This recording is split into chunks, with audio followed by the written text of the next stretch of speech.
Ayer tuvimos un muy buen dato de inflación que por primera vez en muchos años provocó tal rotación en el mercado que los grandes índices cayeron y el Russell de pequeñas y medianas empresas subió con mucha fuerza. ¿Será señal de que está empezando una rotación de capital? ¿Y esto en qué puede afectar a Bitcoin y compañía? Porque visto lo visto, es posible que hoy Alemania acabe de fundirse los Bitcoin que le quedan y en teoría se acabaría esa presión bajista que lleva ejerciendo desde hace semanas. Pues repasaremos esto y mucho más en el vídeo de hoy. ¡Vamos al lío! Muy buenos días, cracks. Pues finalmente no hubo suerte y la Cámara de Representantes de Estados Unidos no pudo reunir el apoyo suficiente para anular el veto del presidente Joe Biden a una resolución que afectaba a las cripto, con una norma que aplicó la SEC sobre el registro de criptomonedas por parte de los bancos como pasivo en sus balances, aquello que ya os comenté en el vídeo del miércoles. Y salvo alguna sorpresa, los bancos de Estados Unidos seguirán estando limitados para servir como custodio de criptomonedas para sus clientes, por lo que parece que al final muchos políticos de Estados Unidos no son tan pro-criptos como decían ser. Y la SEC anuncia que ha decidido cerrar su investigación sobre la moneda estable BUSD, emitida por Paxos, tras concluir su indagación y comunicar que no va a emprender acciones coercitivas contra la compañía ni tampoco contra BUSD, que ahora declara que no es un valor. Acordaros que Paxos recibió un aviso de Wells de la SEC a principios de 2023 avisándole sobre una posible demanda a su moneda BUSD por catalogarla como valor no registrado. Quizás esto tenga algo que ver con la charla que dio ayer el presidente de la CFTC y veremos qué impacto tiene esto en una moneda que se daba por muerta. Y te recuerdo que si te gusta y valoras mi trabajo, dale al like, suscríbete al canal y recuerda activar la campanita aquí abajo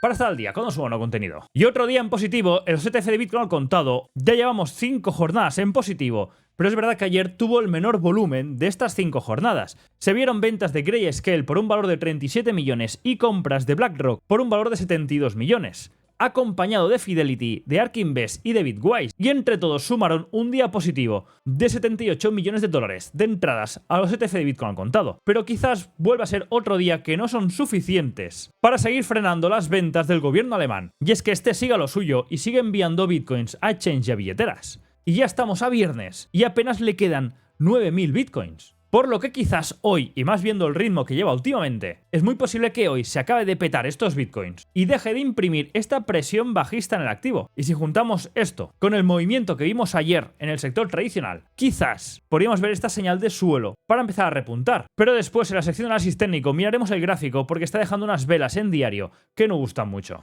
Y el exchange de criptomonedas Kraken ha anunciado una colaboración con el Club de Fútbol Atlético de Madrid y esta asociación busca integrar criptomonedas en el mundo del deporte proporcionando beneficios exclusivos y una nueva forma de interacción para los seguidores del club. Ya a partir de la temporada 2024-2025 su logotipo se va a colocar en los uniformes oficiales del equipo. Y si no me falla la memoria y si no corregirme en los comentarios, diría que el que ha aparecido en el logo del Atlético de Madrid no ha tenido muy buena suerte. Y cuidado con esto porque el sitio web oficial de Compound ha sido hackeado y actualmente aloja un sitio web de phishing, por lo que atención, no interactuéis con este sitio web. Todo y eso parece que de momento el protocolo Compound no está afectado y todos los fondos de los contratos inteligentes están a salvo. Y todo esto viene porque han hackeado muchos DNS de páginas web que están siendo redirigidos a sitios de estafa. Y aquí veis una lista con Pendlell, Karak, Compound, Hyperliquidity, Torchain, Polymarket, por lo que ir con cuidado a ver dónde clicáis.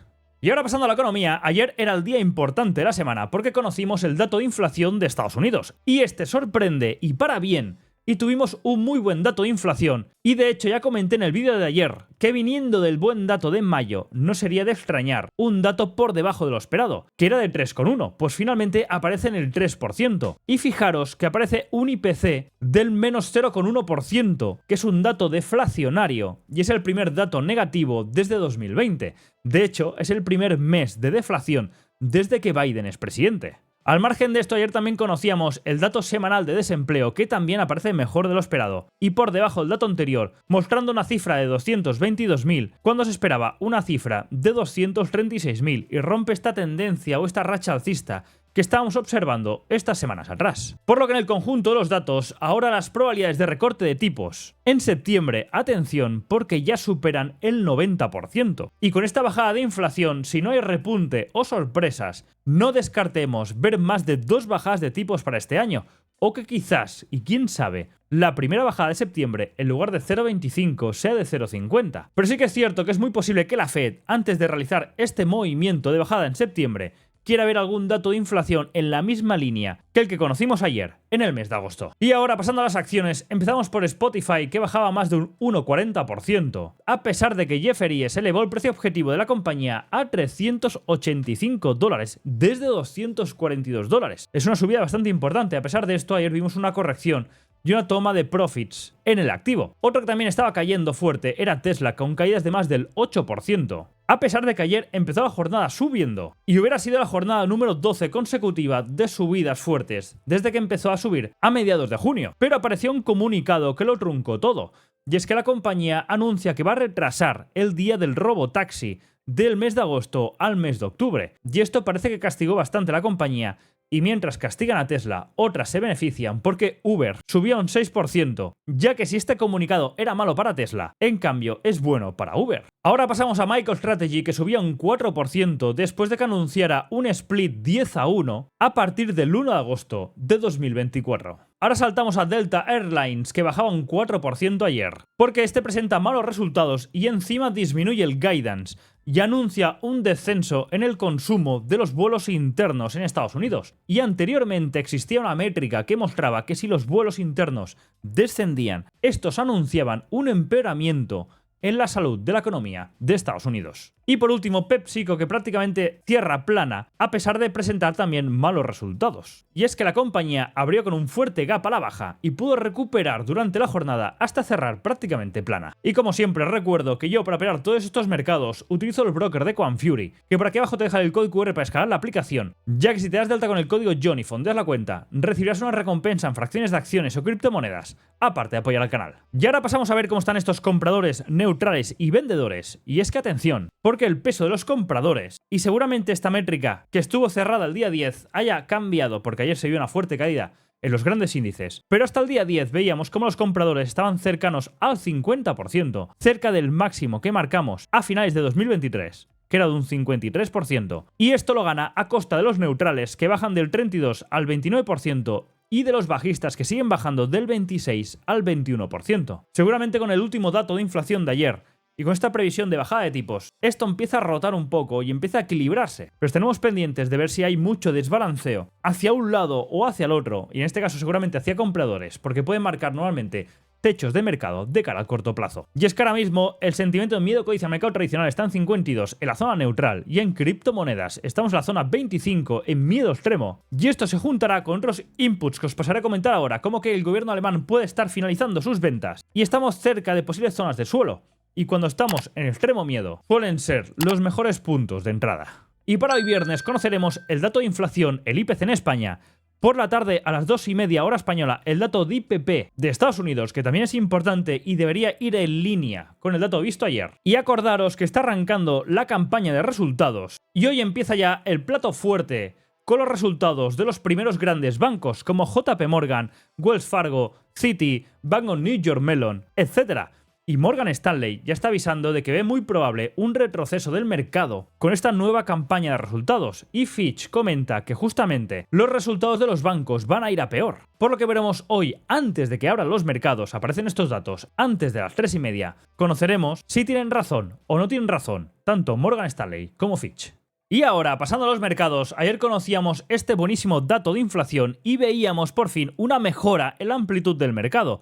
Muy fuerte subida ayer del Russell, como podéis ver aquí abajo a la derecha, que es el gran beneficiado de este buenísimo dato, señalando esta rotación de grandes a pequeñas y medianas empresas. Y es que ayer veíamos una fuerte caída tanto del SP500 como del Nasdaq, pero fijaros, porque el 80% del índice del SP500 ayer subía, y este en cambio estaba en rojo, para que veamos el peso que tienen las 7 grandes, que si estas caen, tumban al índice. Pero en líneas generales es buena noticia que las pequeñas y medianas empresas despierten de una vez. Pero atención, porque tal como os comentaba, cuando hemos repasado estas acciones como Delta Airlines o PepsiCo, es cierto que ya empiezan a aparecer malos resultados de empresas, y esto podría provocar toma de ganancias que podamos ver en los mercados de cara a corto plazo. Y encima a esto le sumamos el posible fin del efecto estacional alcista de esta primera quincena de julio, que en principio finaliza hoy, y el lunes abramos esta segunda parte de julio que ya no es tan buena como la primera, y en principio deberíamos ver caídas hasta el mes de septiembre. Esto se podía juntar con este arranque en la campaña de resultados que no fueran tan buenos como se espera,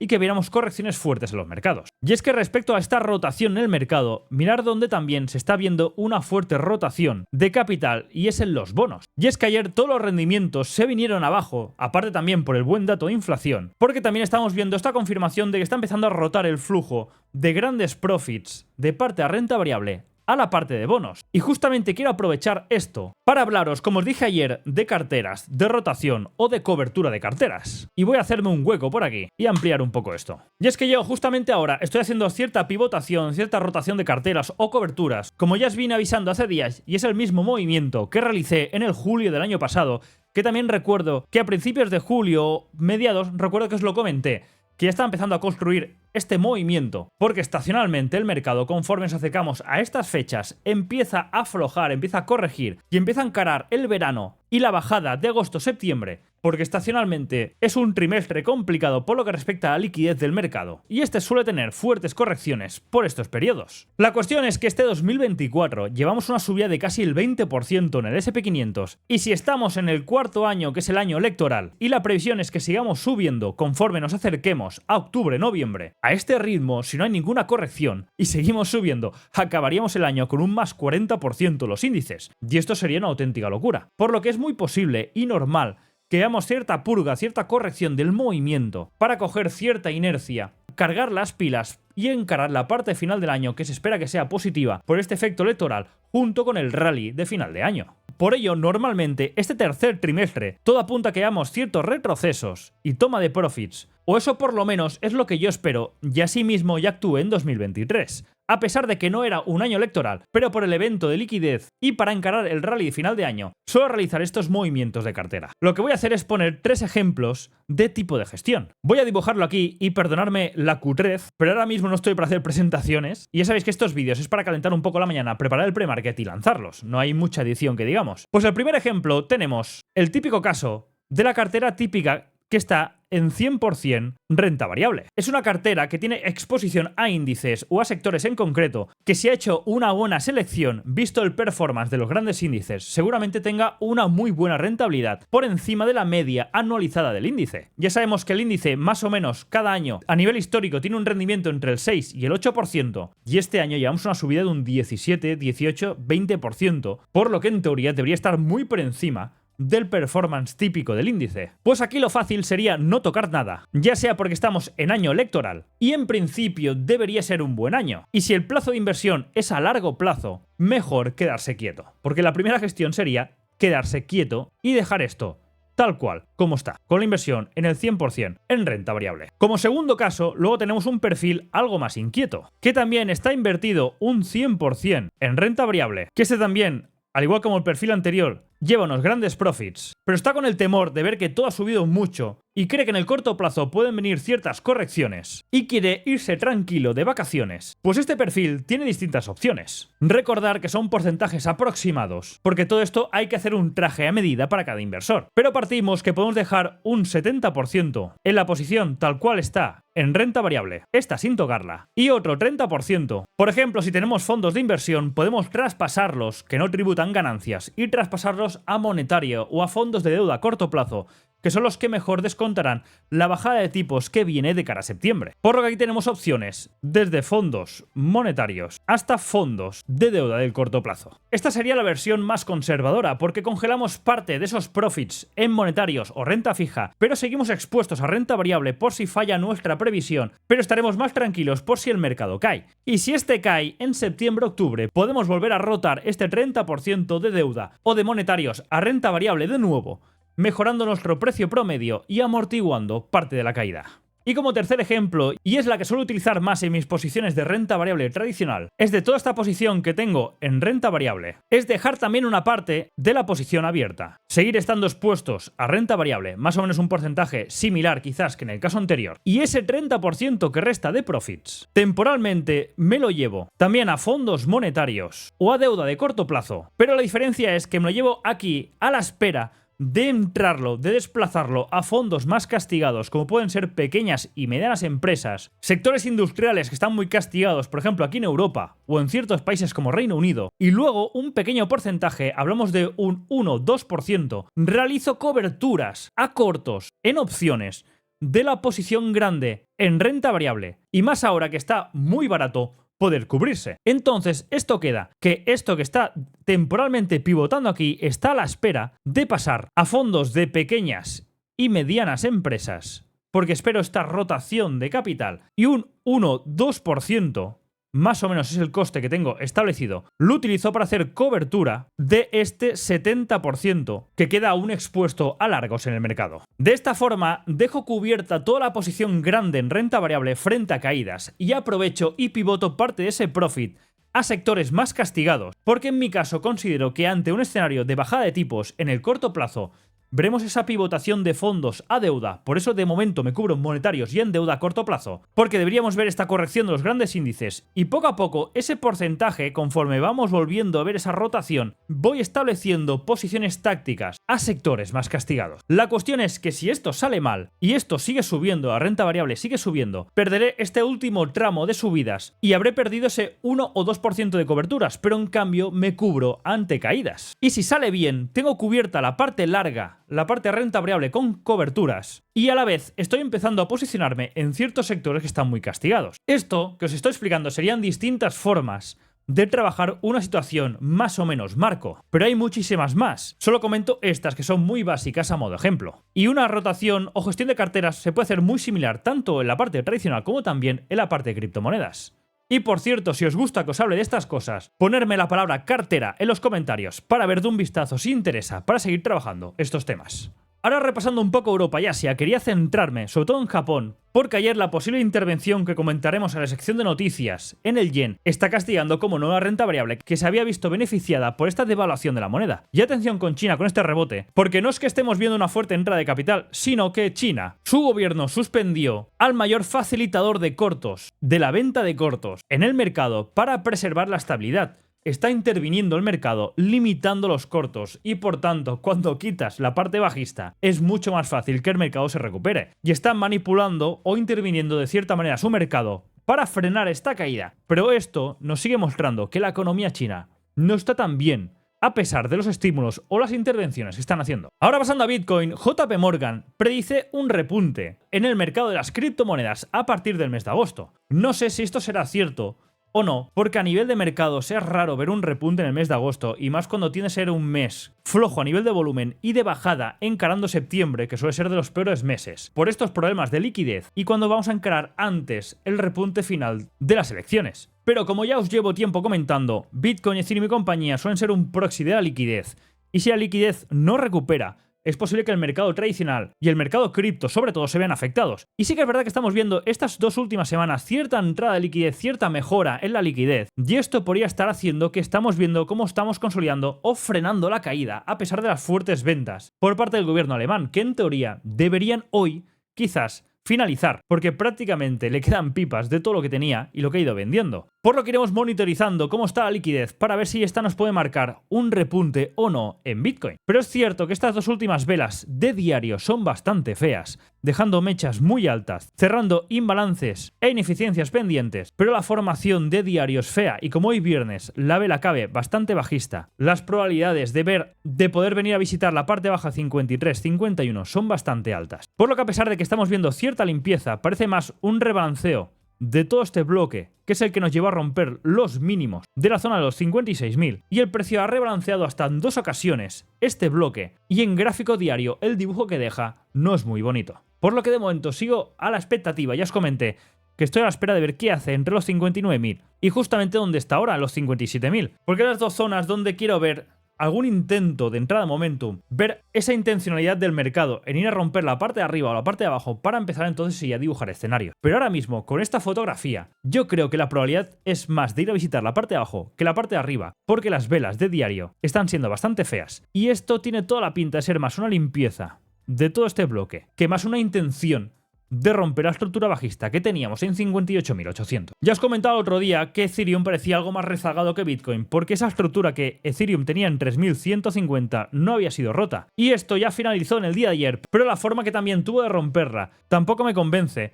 Una, porque esto parece más una limpieza que una rotura. Y después, mirar aquí también el dibujo que deja con vela diaria, también es bastante feo. Por lo que si sumo esto más lo de Bitcoin, me da esa sensación de que realmente no hay suficientemente contundencia para venir a romper y cambiar este bias del corto plazo de bajista a alcista. Pero sí que hay un evento importante que podría ayudar a que esto cambiara. Y es que si Alemania se funde todos los bitcoins, sería un participante menos a tener en cuenta para esta presión bajista, por lo que podría dar más aire a estas compras en los ETF, que a pesar de ser positivas, están menguando. Y veremos si al finalizar las ventas hay una entrada más fuerte, que entonces sí podría darnos un cambio de escenario de cara al corto plazo. A nivel de altcoins es curioso porque ayer vimos una gran pivotación en la parte tradicional de las grandes a las pequeñas y medianas. Y esto suele interpretarse como un cambio a un movimiento hacia el riesgo.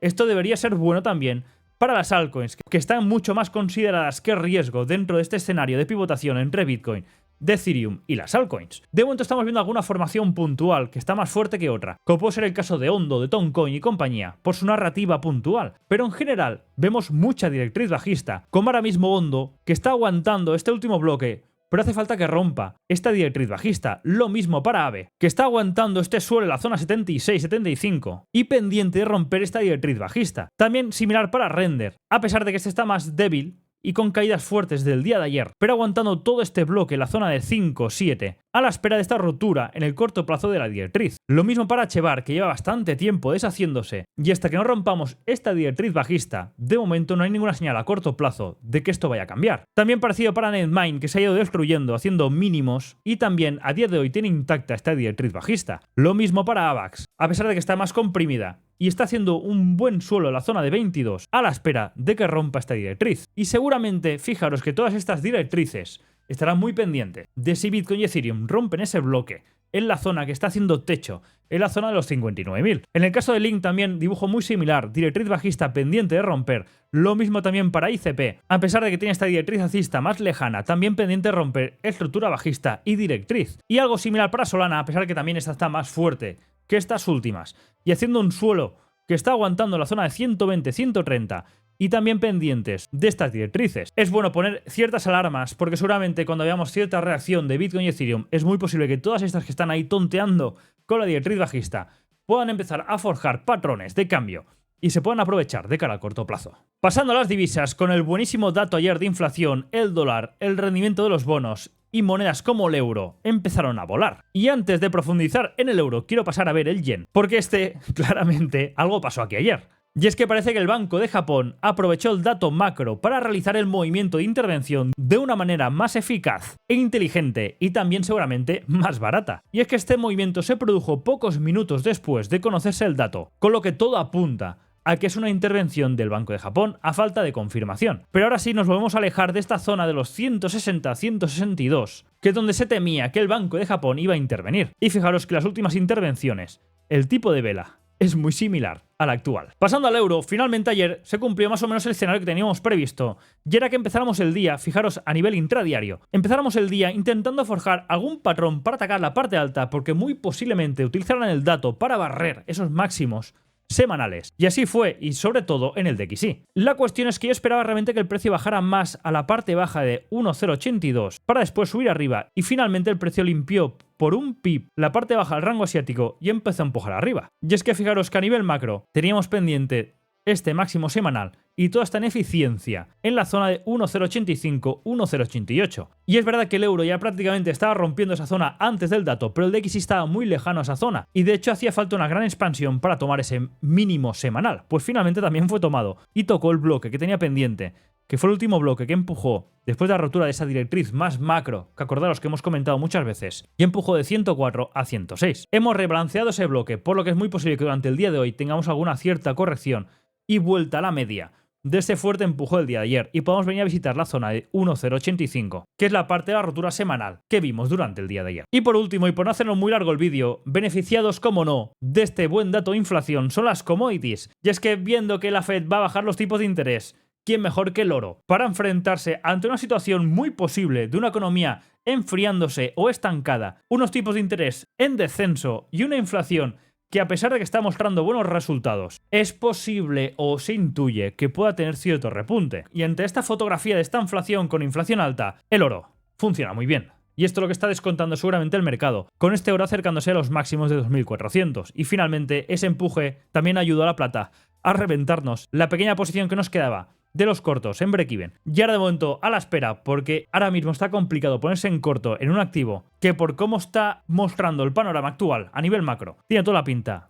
de querer romper máximos, por lo que empezaremos a vigilar estructuras para atacarlo de manera alcista estos activos. Y por último, petróleo. De momento lo tengo aquí en cuarentena, porque está entre estas dos zonas, 84.50, 80.50. Y visto el descenso en la demanda, me extrañaría venir a atacar la parte alta, pero tampoco lo descarto por la aparición de algún problema o algún evento geopolítico, por lo que de momento estoy marcando estos dos niveles, a la espera de que me dé alguna señal de hacia dónde va para empezar a trabajarlo. Perfecto, con esto cerramos el vídeo por hoy. Hoy estaré pendiente de tres cosas. Primera, el dato de IPP en Estados Unidos, que debería ir en línea con el dato aparecido ayer. Segundo, empiezan los resultados fuertes del sector de los bancos. Y hoy, antes de que abra el mercado, grandes bancos presentan resultados. Y veremos si este trimestre sigue la buena línea de los otros, o tal como dicen algunos bancos de inversión, podemos empezar a ver cómo estos se van poco a poco deteriorando y no siendo tan buenos como se esperaba. Y por último, me fijaré en este posible fin de las ventas de Alemania, porque ya no le quedan muchos cartuchos, y al ritmo de ventas que lleva últimamente, no nos extrañe que hoy sea el último día. Y veremos dónde deja Bitcoin, en qué situación lo deja, para replantear